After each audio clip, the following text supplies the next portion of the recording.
Hey everyone, welcome to the Plant-Based Morning Show. It's Thursday, June 22nd. Thursday is known in these parts as my favorite day of the week. Of course, in case you're not a long-time listener, that's because we haven't wasted any of our weekend, and I'm counting Friday in the weekend. Friday is good weekend vibes. So you've got all that ahead of you still. That's why Thursday is such a good day. So that's good because the weather's really just not been good here. I'm adding Doug in Instagram. See if he ever figured out the cause of this many days of bad weather that we've been experiencing, which he was concerned about, wondering what was the cause of this. Adding him in. We'll see how he's doing. See if he's got Thirsty Thursday plans tonight, as he is wont to do. Having some trouble. There he is. Okay, he's here. How's it going, Doug? Hey, Matt. Happy Thursday. Happy Thirsty Thursday. Happy Wet Thursday. That's right. In North Carolina. All these things. Did you figure out what it is? Tropical depression? I didn't. I didn't even look. So, as you said that on the intro there, I was like, maybe I should scramble real quick to try to figure it out, but I didn't even bother. It doesn't matter. Doesn't matter, right? Old days. But it is wet, and I think it's going to be a beautiful weekend. That's outlook looks good for the weekend, and that's positive. Okay. I would much rather have a rainy week than a rainy weekend. Yeah, definitely, for sure. Yeah, I hate a wasted weekend. That it feels like, even though I mostly stay inside, I'd like it at least to be sunny and nice and good vibes. Even though you never leave the house anyway, right? I just want light pouring into the house. You should just put a TV screen as your window and just have tropical. I could tropical views control the weather all the time. Yeah, perfect. All right, well, good. So let's see. We've got some big news today. We'll get into that in a bit.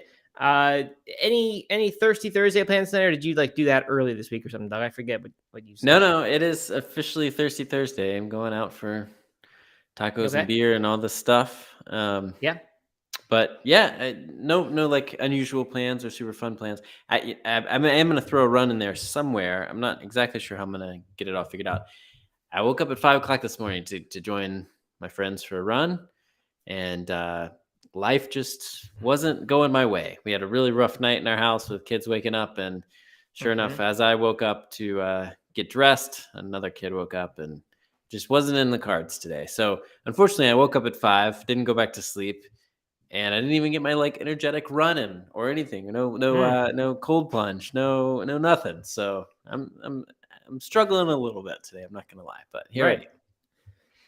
Yeah, well, hopefully you find a way to wake up. So did you just text your running guys and say can't make it today? Yep, that's what I did. Okay. It's more than one of them, right? Is it ever just one person left on their own to run at 5 a.m.? Sometimes it is. I've been that guy too. If a couple people cancel, but we're pretty consistent. I think that the accountability of having multiple people just you don't want to be that guy that cancels on everyone. So yeah, right. Cool, good. All right. Well, lots of regulars here: Dale Stevens, Kate, aka Rivercat, Mr. Jeffrey, Suzanne Rosenkild. Oh, I missed Sarah Slemp. Suzanne Rosenkild says finally the time suits her, and I'm now excited to be with you live. Not her first time here live, though. I know that because I know that name. Anne Marie's here, Mr. Jeffrey, Phyllis Hauser, and I think that's all the distinct names. Yes, it is. So hello everyone. Welcome. Thanks for joining us. Yes, Doug. Can I make a quick plug here? I was working on an email for compliment. For your daughter's podcast? No. It's for this podcast. For our podcast. Okay. I was working on an email for compliment about this podcast and No Meat Athlete Radio. And I noticed that there's a lot more listeners than there are reviews of the podcast in Apple. So if you're a listener and you haven't gone over there to review it yet, what are you waiting for? Yeah, right. It's the least you can do. Right. We've been on the show almost every day for a long time, every weekday, summer hours now. Come on, you can leave us a review, a nice 5-star review, please. Talk about how funny we are. Talk about how good looking we are. Yeah. How much you love joining live. All that stuff. Definitely. Please do that. Good. Well, I'm still on this low carb diet, still loving how it feels to not eat the refined carbohydrates. And I'm really looking forward to the Saturday binge day, which is the full go all out. Yeah, what are you going to do? How are you going to celebrate? Well, or how are you going to binge? My daughter suggested that we make Cuban sandwiches, which I think I've mentioned before. They're in the book Viva Vegan by Terry Hope Romero. And it's like seitan, vegan ham. The seitan is marinated in mojo sauce, which is like citrusy garlic stuff. I forget what else. Vegan cheese. What's Cuban bread, or the closest you can get to it. Just whatever brand we can find. I think we got like the deli slice, like the turkey. Yeah. Okay. Yeah. Pickles, mustard, and then it's just all this, heated. I think it's heated. I forget. But anyway, it's delicious. It's the best thing ever. So I think we might do that. And it's also the worst thing as far as like processed food. It's just junk. But that's what the binge day is for. So we'll see how that goes. We'll see if I actually do that. I think we probably will, because after that we don't have any more normal weekends at home in the summer for a long time.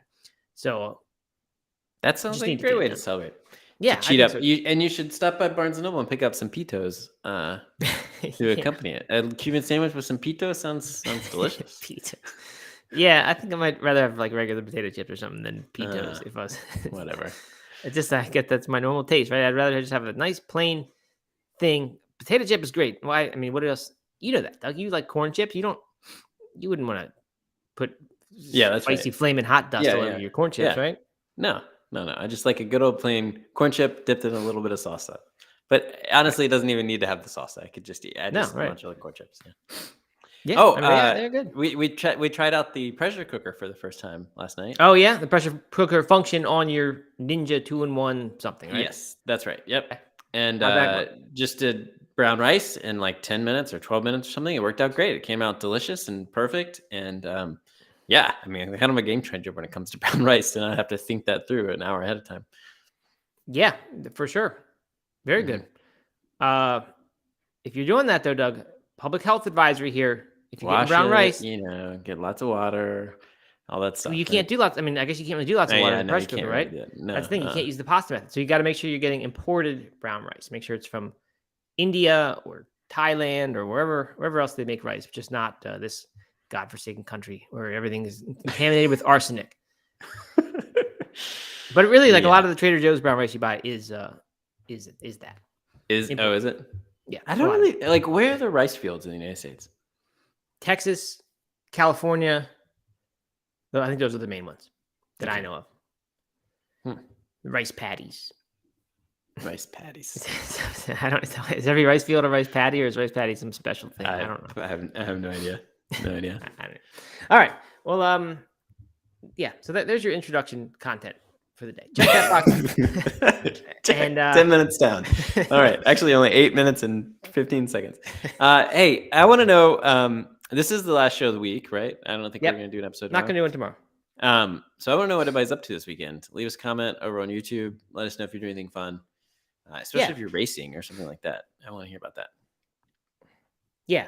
And then be ready for more audience participation later, because I want to survey our audience here about cultivated meat when they're here. Ooh, that's good. Hey, Suzanne Rosenkilt is it's summer in Denmark, 26 degrees Celsius, which is warm for here. I'm going to be in Denmark for 3 days in about 2 weeks time from now.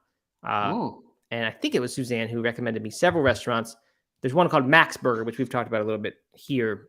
Oh no, Sweden. Max Burger is Sweden's biggest burger chain. They have a plant-based burger, one of those old-fashioned plant-based burgers that's like Beyond or Impossible style, where they make it out of not actual animal cells, but out of whatever it is they use, protein isolates or something. So it'll be like a blast from the past kind of thing. So we'll see how that is. Okay, so then let's get to our. Hold on, and she also says that she feels bad for not. Or we've made her feel bad for not reviewing the show. She's going to do it afterwards, which was the whole point. So that's exactly what we want. We want you to feel super guilty if you show up here and listen to the next episode and you haven't reviewed this one. What do you think? Yeah, exactly. You could also go buy Compliment products. Love compliment.com. Oh, yeah. If you don't want to leave a review, you can go buy something instead. So and then leave a review for that if you want to really get some good points. Yeah. All right. So we got some news, Doug. In fact, I'm going to give a different sound for this one because it is late breaking. You just shared it with me this morning. You being our political correspondent, pulled this one. You're in touch. Whatever your sources have told you that President Joe Biden and Jill Biden, Dr. Jill Biden, are set to what is it? Fete? F-E-T-E. Do you know that word, Doug? It's a French word. It looks like a little hat over the E. Do not know that word. Must mean host. India Prime Minister Narendra Modi. Thursday evening that's tonight. Thursday. They're having Thursday at the White House tonight with Indian Prime Minister, and they're having a vegetarian dinner, a plant-based menu for their guests of honor because he is vegetarian. I assume it's a he, is it? I don't know. Narendra Modi. Yep.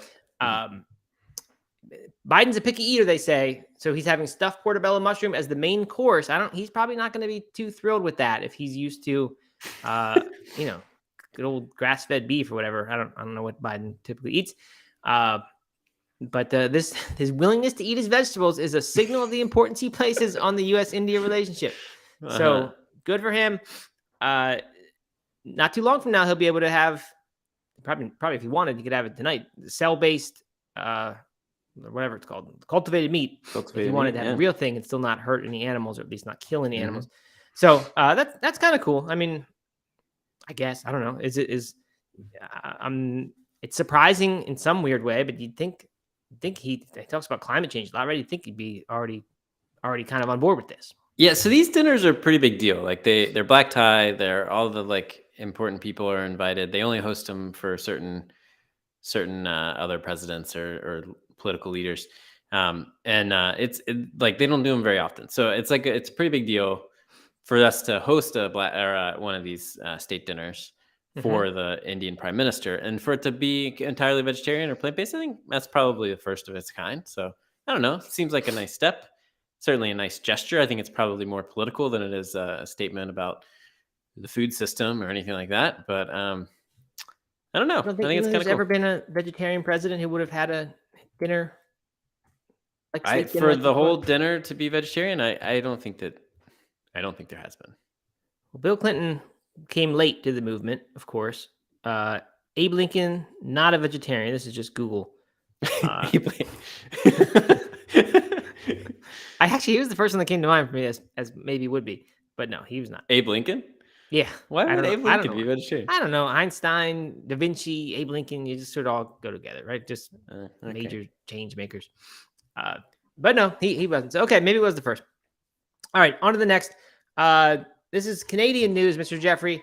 Canada's Odd Burger announces, well, it's actually our news, has signed its first U.S. area representative agreement. They're trying to get 20 locations in Washington State over the next 8 years.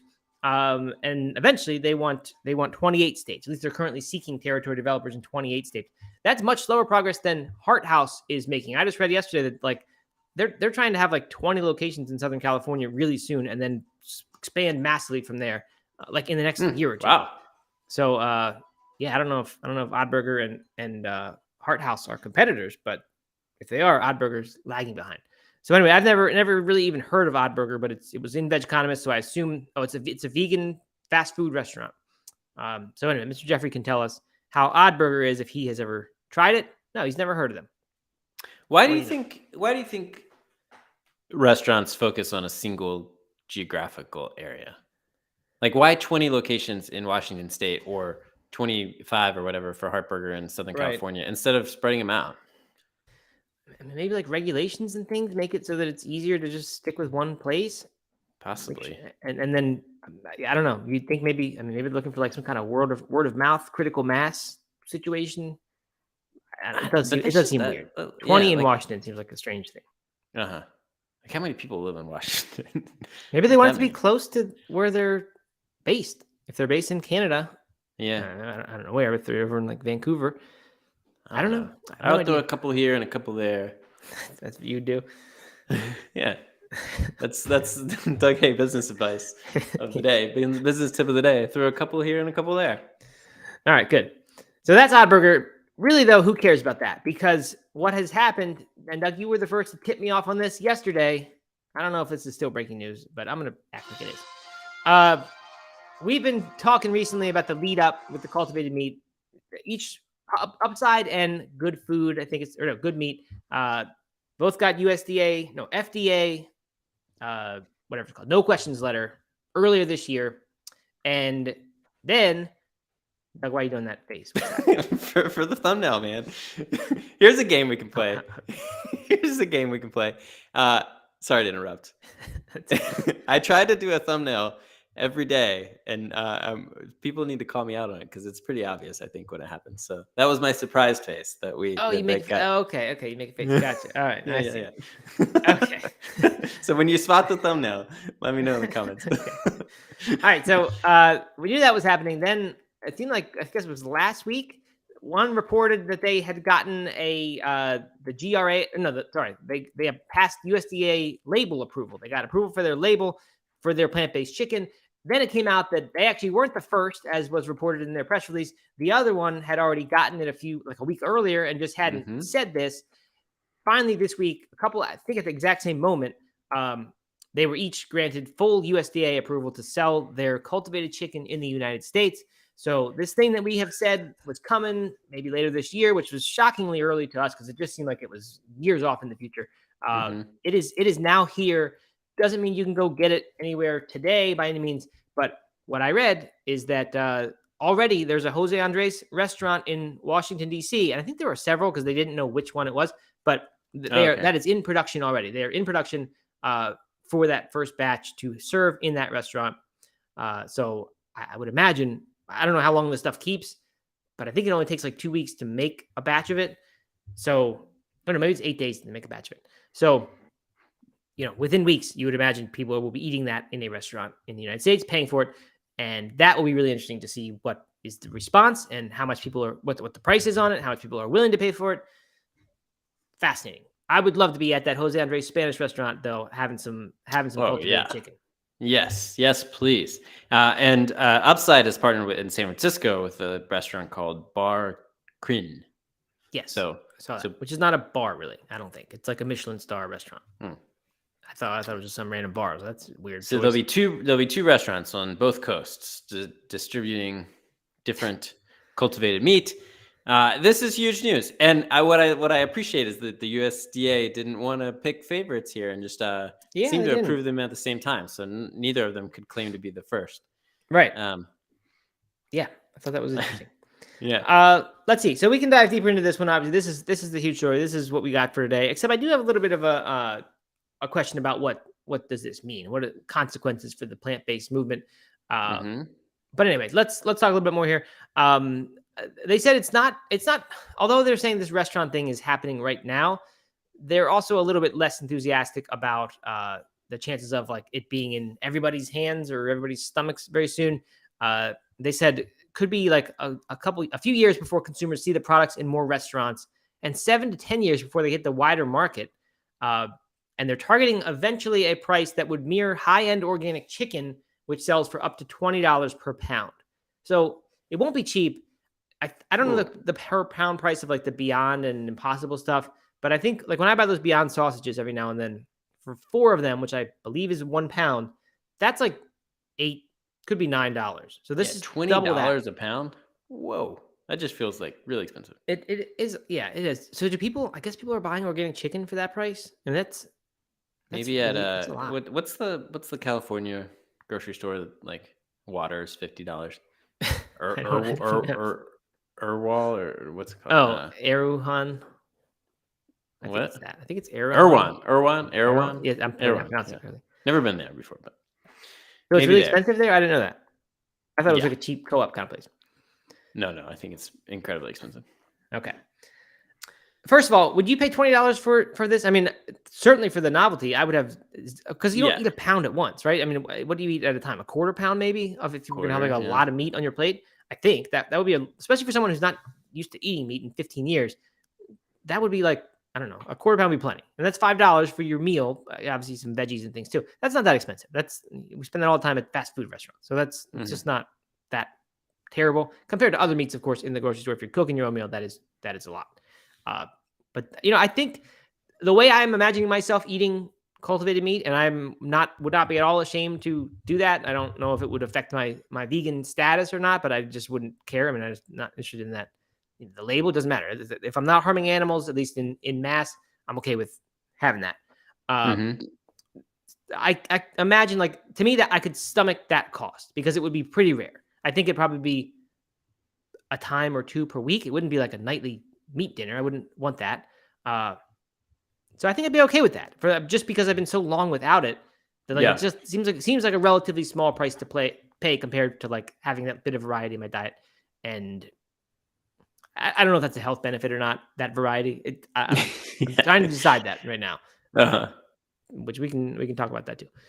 So I don't know. Yeah, this expensive for sure. Not going to feed the masses this way, but unless it gets way cheaper, which everything does. So yeah, I mean, for the novelty, sure, of course, $20 a pound doesn't sound that crazy, and even like for certain holiday dinners or something like some sort of treat or like that. But there's no way I would imagine myself paying $20 a pound for this chicken every week to have like a chicken dinner every week.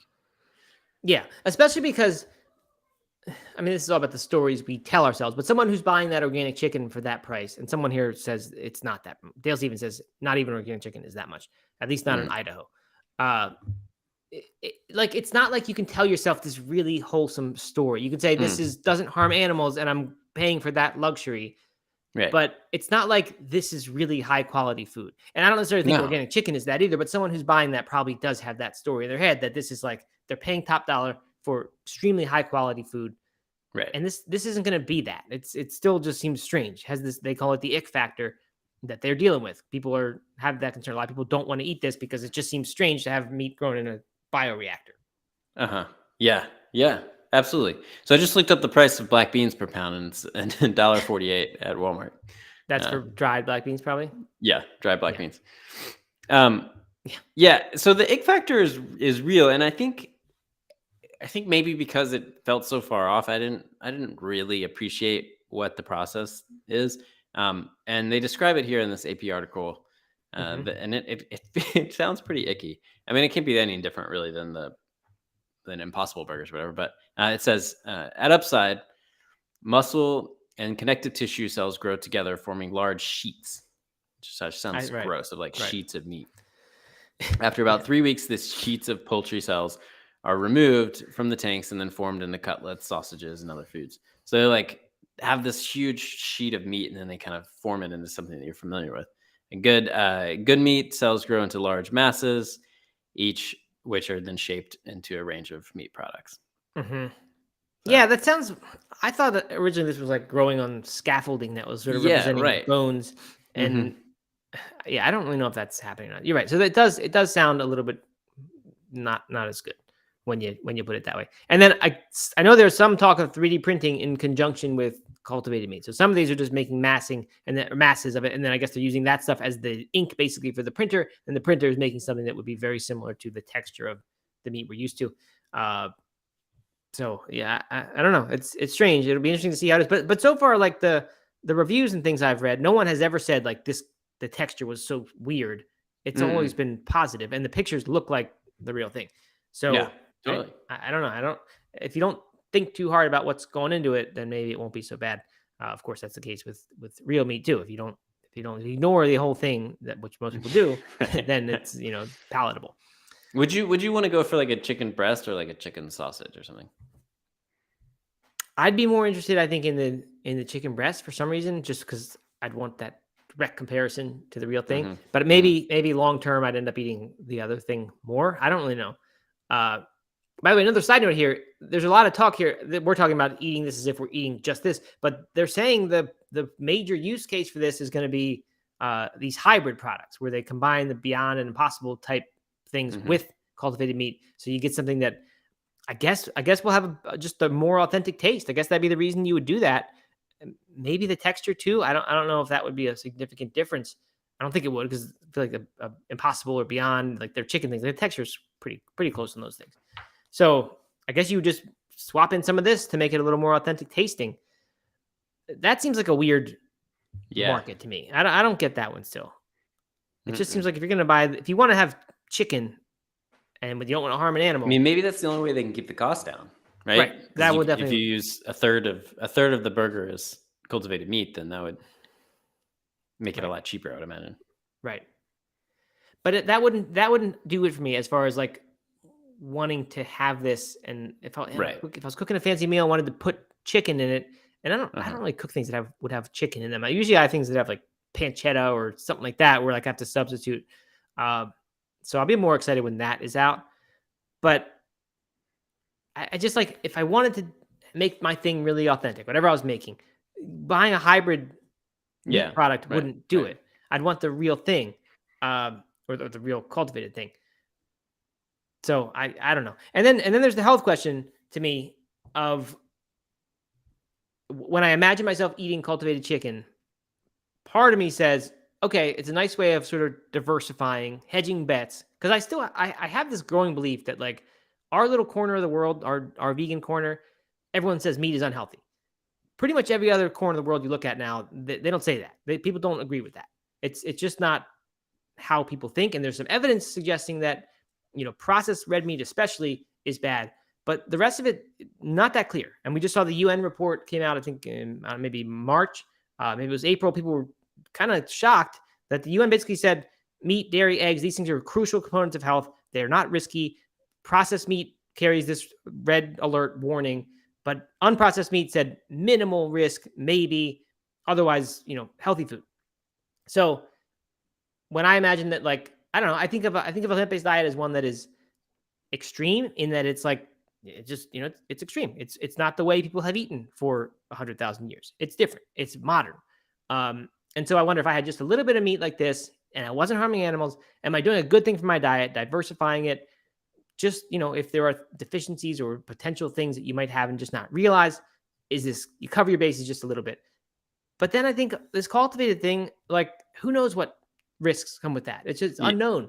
Right. I think they said it's 99% chicken, whatever, one of these companies. Yeah. I saw that too. What's the other 1%? I don't know. I have no idea what that would be.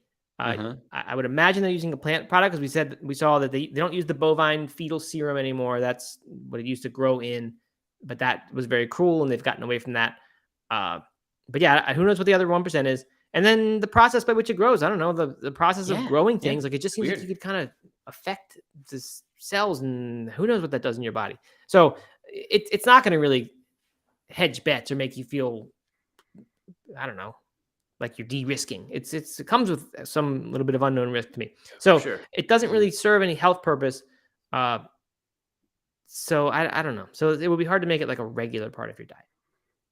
Yeah, so I'm intrigued by it, but much more for like the novelty of it, and the, what it could open up as far as access to certain restaurants, or availability in certain foods or whatever. Much more than the health benefit. Like that to me is like, I don't know.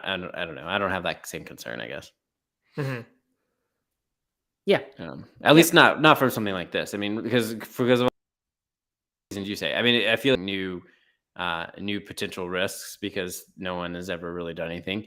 And like, is this the healthiest version of chicken? I mean, I guess it could be. Maybe they can artificially make it that way, or is a wild chicken healthier? But the problem is, like, of course, if you were to go to the grocery store and buy chicken, like, it's not going to be a healthy version of chicken either. Right. That's true. Yeah. So there's discussion of that, the potential to make this stuff as healthy as you can possibly make meat, by changing things or whatever. I don't know. I have no idea what would go into that. So that's kind of interesting. And then, yeah, back to the price thing. I saw this thing saying, like, that if the cost is what it is, like, this is, as far as this is the market for this stuff, thinking down the road, like, will it, people who can afford it, are they going to be the ones who want to eat this, or will they be the ones who don't? Like, will people who can afford it also be able to afford organic chicken and just want to have that instead? I don't know. It's hard for me to imagine, like, a high-end foodie type saying, I want this. I'm going to pay extra for this thing that's, not authentic, not the real thing. So that makes you wonder, then, who is going to pay for it? And I don't know. I think there's going to be some people who want to put their money towards causes and stuff like that, and this will be that. And that, yeah, for the environmental stuff and ethical stuff. Yeah, that makes sense. And that would be what I am, right? It's not so much motivated by the environment, but being able to have this and then not harm animals. That'd be good for me, and I'm willing to pay for that. So yeah, okay. So here's my question. First of all, I'd like to know, people here, how many people here would have this? People who are here live, like, are you willing to try it? Can you imagine it being a regular part of your diet? I guess incorporating everything, incorporating the cost considerations, all these things. I'm just curious about that, because I feel like like we've said, all the reviews that we see, we don't see people, even Veg News, I think someone there tried it and didn't make any apology for like it not being vegan, in the strictest sense, because it does involve animal cells at the very outset of the process that makes much more meat than one animal can provide, of course, and the animal doesn't die. But to call it vegan is not really accurate, in my opinion. So I'm just curious about that. But it seems like most people aren't too afraid to say they had it. But that might just be sort of a selection bias sort of thing, that we only see the people who are willing to say it. Let's see. Kate says, probably not unless someone served it to me. So I guess she wouldn't seek it out. Suzanne says, I would try it, but might not be able to digest. Emery says, not me, but that's because I don't even eat any of the other fake meats. So yeah, please let those please keep coming. I'm curious about those. I don't know. It's just so I'm wondering then a couple things, and I'll keep reading these as they come in. But like, do you think Impossible and Beyond and those companies are thinking this might be the end of us, or do they think they just know that there's some market for their stuff and this is so far off that it's not a threat yet at all? Yeah, I think that they think. I mean, if I were them, I would be a little concerned about it. Of course, I would be looking at creating some of those partnerships, right? Certainly. But it still feels so far off from being in school cafeterias. I mean, not that being Impossible is in school, but like being an everyday part of most people's lives, that they probably think that they have enough time to continue to take hold of certain markets and perfect their product enough to where people still want that versus the cultivated meat. Because even if it is available in grocery stores everywhere and it's at a decent price, like 50%, according to this, 50% of adults, half of the U.S. adults said that they're unlikely to try meat grown using cells from animals. I mean, that's half of the population, right? That you're kind of having to battle against, who don't even want to try something because it's ick. And unless those are the same, is it the same 50% of people that wouldn't try the other meats either? These other, but I thought that it was like 80% or something. Yeah, I think there are more that. I mean, and so I mean, I think that they have a 10-year jump start. If this is 10 years away from being in grocery stores, then they have a 10-year jump start to get over that ick factor, head start. So that's how I would probably be looking at it. But I would definitely be 100% be looking at trying to get those partnerships going. Right. If you can be one of the first to do that, I think that's probably and if you're not, then you're, Barnes and Noble when Amazon was launched and they said, well, that's not, no one's gonna get the books delivered to them.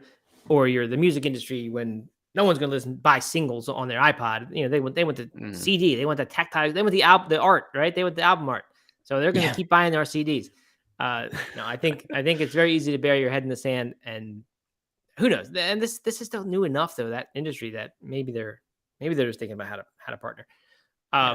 I don't think it's going to be 10 years till it's in the grocery stores. I'm guessing, I don't know, I have nothing to base this on except for my own desire for it, that that we're going to see it in grocery stores in, I'm going to say less than 2 years, maybe 1 year. Whoa, summer of next year. False. Huge. We'll call this out. We'll see if I am able to get this a year from now. I don't think they can. I don't think they have the capacity to produce enough to be in like nationwide grocery stores in 2 years, in 1 or 2 years. Right. That might be the case. I think we'll try it. I think that you and I will have tried it with it by this time next year, by next summer. But you don't think I'll be able to go to like a specialty grocery store, Sprouts or something, and grab a little bit at an exorbitant price, $30 a pound? No. I think if there's even a handful of people who are willing to pay premium for it, they're going to get it in those stores. It's going to be like truffles where you can go get it. Just not, it's locked up. We'll see. We'll see. Loser has to streak around their house. Oh, that's a good one. But not on camera. All right. Lady Draws a Lot says, I don't want it for health reasons, but I'm glad meat can be made without mass animal slaughter. Amen. I think that's hopefully the attitude of a whole lot of vegans who don't want it. I think you got to recognize that it's a good thing. Right. Mr. Jeffrey says, I would try it. I think this is really good for Impossible and Beyond. Cultivated is now the extreme futuristic thing, and that pushes the norm over to make impossible less quote unquote weird. That's a really good point. I don't know if it's true because for me, recently I just started to think of that stuff as really weird, and like somehow this cultivated thing by being so close to the original is somehow the less weird of the things, and that might be the very thing that makes the Impossible Beyonds go away. Is that now they're this marginalized thing compared to you can get meat the regular way, you can get meat the new way, or you can go get this Frankenfood that is made out of who knows what. So I don't know. That remains to be seen what will happen with that. Okay. So last thing I've got on here before we head out is I happened today to come across two articles, one of which is from Veg News, surprising source to me, that's promoting a flexitarian diet in some way. I don't want to say they're promoting. They're not trying to convert vegans to be flexitarians, but they're basically saying flexitarian is a good thing and it might be the future. And that's the other article I saw said, is the future consumer flexitarian? That's from the Food Institute. That is not a vegan site or anything like that. The Veg News, talk about flexitarianism was in an article that actually referenced the celebrity chef, John Mountain, I think his name, the Australian guy, who banned vegans from his restaurant. So the article is about, the conflict between vegans and meat eaters, and then eventually positions flexitarian as the solution that still allows climate change to be battled, but doesn't make everyone hate each other, right? If we're all sort of okay with people being flexitarian, not that vegans have to go that way, which is a little bit, I guess that's sort of the flaw in the argument is like, it's asking the meat eaters to change, compromise a little bit, but we don't have to change because our thing is good. We just need to be accepting of them. Right. And when it comes to climate change, maybe that is a valid point. But anyway, so they're saying flexitarianism. At the end, she says, let's see, encouraging and supporting meat eaters to cut back on their consumption without judgment would still save billions of animals and would reduce emissions too. If we're all honest with ourselves. Oh, sorry, that's not the one I wanted. The line I wanted to get was, for many vegans, a meat-free world is understandably the dream. But while that may happen in some distant, hard to imagine right now future, it's not our current reality. The point is, a lot of flexitarians would be a huge improvement from where we are now. And vegans should acknowledge that because there's still this attitude of like, it's vegan or nothing. But so that's interesting for me to see that. And then the Food Institute's article just cites some different things. They talk about, which I think we may have talked about before, this concept of a social omnivore. And it's the person who is basically vegan, plant-based at home. And then when they go out, they eat what they want. And the reason they do that is basically to preserve their relationships with other people, their ability to go eat with people and not have food be this kind of weird barrier. Because it still is that. Like, I don't know. It definitely changed my dining with friends or dining with family habits once I went even vegetarian. Despite how kind of open, flexible sort of we were, not flexible and being willing to eat meat, but sort of, just didn't expect to be catered to. But it changed it a lot. And I think, when that's an important part of health, your social interactions, and more and more, I just think like a dinner with friends and family, celebrating something, whatever, a long night, have some wine, have some food, like those are valuable moments, right? They're good for happiness, of course, probably very good for health. And so you can even do this as a health decision, right? Even if you thought meat was not healthy, if you said, for my health, I'm going to still eat meat when I'm out with friends or family or whatever, so that I can, benefit from this positive thing on my health. It's kind of a valid point. So anyway, more stats and things about number of people who are doing it. 98% of plant-based meat purchases are from people who also buy regular meat.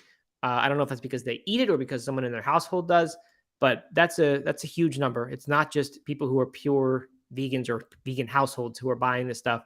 So I don't know. It's and the impetus for this article was this guy. Where is he? Sorry, the I can't remember. COO of a big food company. Oh, no, I don't have it. That I had never heard of, but just a large thing. He basically had said, like, that's part of our strategy now. We think the future is this flexitarian movement, and we're going to start catering our things to that. So I don't know. It's very interesting in the context now of this cultivated meat thing.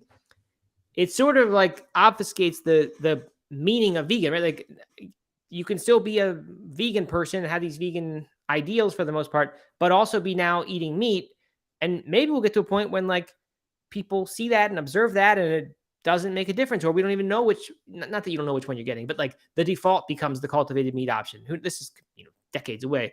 But the point is, like, it just seems to lessen, I think, lessen the number of people who are like, have this hard line that says, I'm vegan, I do not eat animal meats, whether they come from cultivated or real sources. It just makes, like, I don't know, like it just makes it seem less of a thing. Like there's just not going to be this really hard boundary between vegans and everyone else, because now there's this like in between product. So I just wanted to think, do you think this adds to the flexitarian case? The case that I think is that I want to make is like the future is flexitarian for a whole lot of people. Yeah.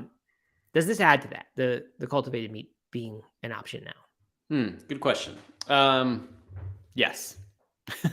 I mean, I think the future is flexitarian, cultivated meat or not. I mean, that just seems like the most realistic way for a lot of people to reduce their meat consumption, and to for environmental impact, and also for every other reason to reduce your meat consumption. But for for generations or decades, people haven't really been that concerned about, on any sort of wide mass scale, that concerned about animal cruelty or anything like that. So I don't see all of a sudden everyone waking up and realizing what these factory farms are doing.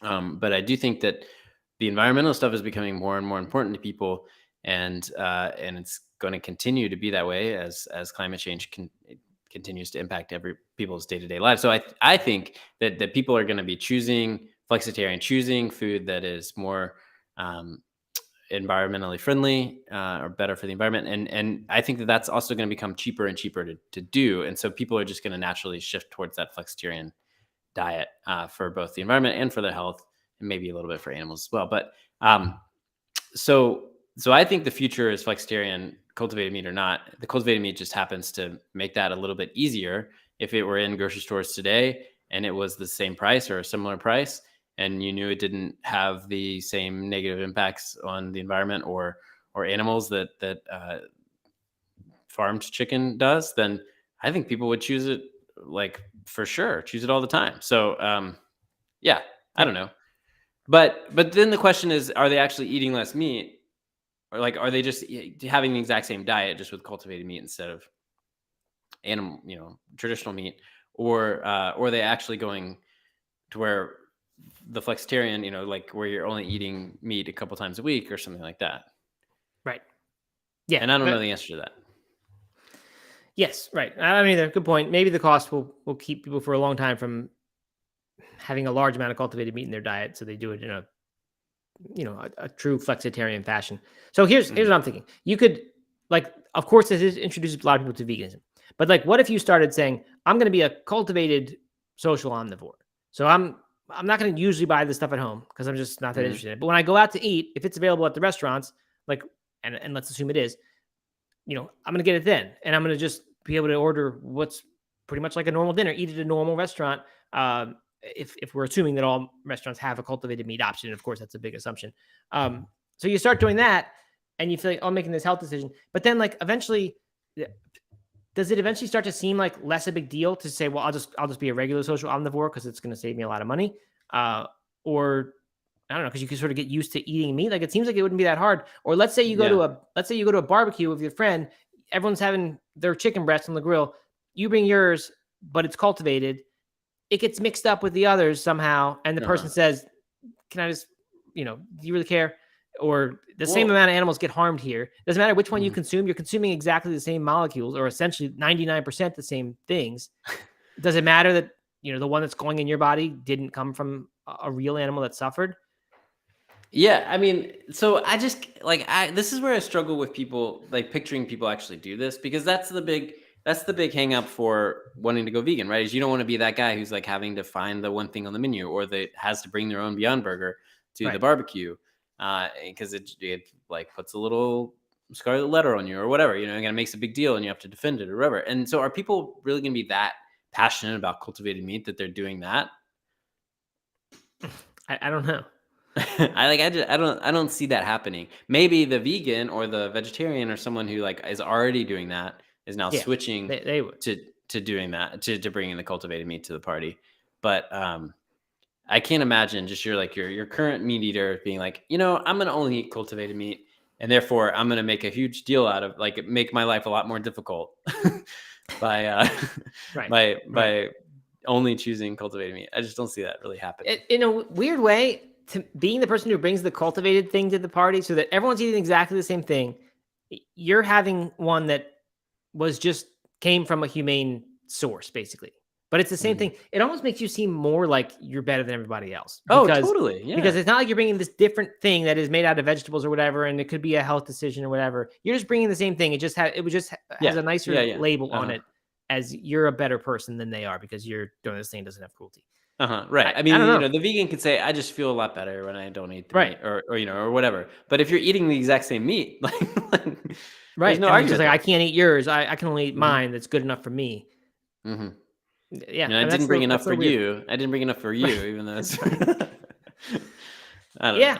So who knows? Interesting times for sure. But one thing about the flexitarian, I was having a conversation with a family member this over the weekend who is dealing with some health issues, trying to make some major health changes, and she has long ate a diet that includes a lot of animal products, a lot of cheese, a lot of milk, a lot of meat, and she recently, over the weekend, she was like, yeah, I think I'm going to go with the Mediterranean diet. So right now she's on a very strict elimination style diet. When she comes out of it, she's like, yeah, I think the Mediterranean diet's the way to go. Everybody's pointing to this as kind of being one of the healthiest diets. I can still eat some meat. I can still eat some olive oil. I can still eat, some dairy, but just in smaller amounts. And that's the way to go. And I think that people who would have never considered going vegetarian or vegan, this is someone who never really supported us doing it, is now going Mediterranean. Like that's a pretty big win in my book. And I think that's the future. I think more and more people are going to start doing that for health reasons, for ethical reasons, for environmental reasons. And maybe, I hope so. And that's a pretty good outcome to me. If a lot of people eat that way, even if it's not cultivated meat, you wonder. I just wonder how this will affect that, right? Like will the existence of cultivated meat even affect those decisions more? It's because maybe people think about food more and where it comes from, and who knows what's going to happen. Mr. Jeffrey has a great point. What if a restaurant says they have cultivated meat, they charge a ton for it, but when they run out, they swap it for the regular thing and just still charge a ton? How would we know? I mean, it's a good point. It will happen for sure. If it's indistinguishable from the real thing, then of course it's going to happen.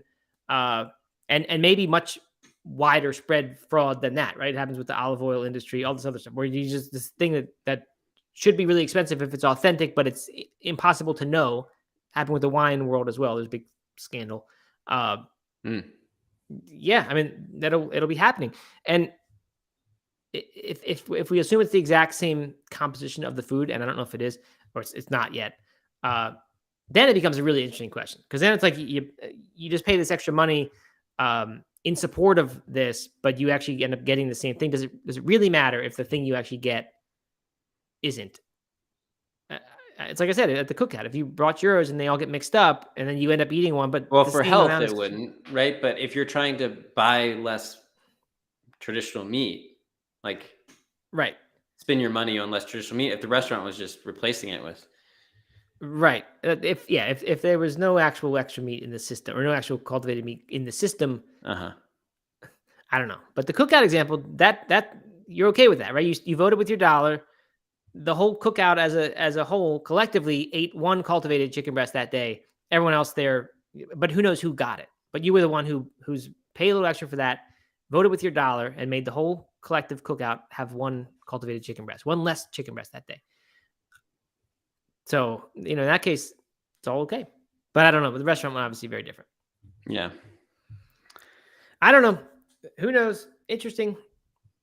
Aisha asked where it comes from, and she said after looking it up, it comes from blood taken from fetal cows during the slaughter process, which my understanding is that these that were just approved do not do that. Is that right? Yes, that's the fetal the bovine fetal serum or fetal bovine serum that had been an integral part of the process, but I am pretty sure that these do not use that. That they eliminated. We had that months ago some story about how the big news that they'd gotten away from that. I don't know for sure that both of these have, but I think that's this is chicken instead of beef, but it says using cells that come from living animal and fertilized egg, or a special bank of stored cells. Not sure what. But that's the cells. That's the cells that start the growth process. But then it also has to grow in a medium, and that medium is what this fetal serum was. But they got rid of it because it was expensive, among other things, among also being the one that's very harmful to animals. So I think that's gone by the wayside, or will. I just think that's going to be the cruelty hang-up will be a big one if that still exists. So I think they'll get rid of that very soon. It seems as the comments are kind of shifting, and more people are deciding that they're not for it. Yeah, people don't like the restaurant idea that that it will be indistinguishable from just looking at it, which maybe it won't, right? Maybe we will be able to know somehow. And maybe they'll have careful certifications the way olive oil now has to. Yeah. Aisha says, "Can we post that link?" So let's post I'll post this link, and then we will get out of here. Yep. Well, it was a fun week, Matt, of shows. It's good to be back with no big issues here. Yeah, that's right. No tech issues this week. Yeah. Good. All right. Aisha wants info about the cultivated or the bovine serum being replaced. So I'll look for that, Aisha, and I'll try to post it here or in the Discord. Discord, right? nomeatathlete.com/Discord. Anyway, yeah, we've gone long enough. So thanks everyone for listening to us all week. We'll be back on Tuesday of next week. Next week will be a normal week. Then I go away and I'll be in a new location, but I think I still be able to be on schedule and everything. So we'll see. Mine is a couple days when I actually like flying or whatever, but we'll see. Yeah, have a good weekend. Hopefully this weather clears up and we all get nice sunshine, whether we are indoors or out. And we'll see you on Tuesday.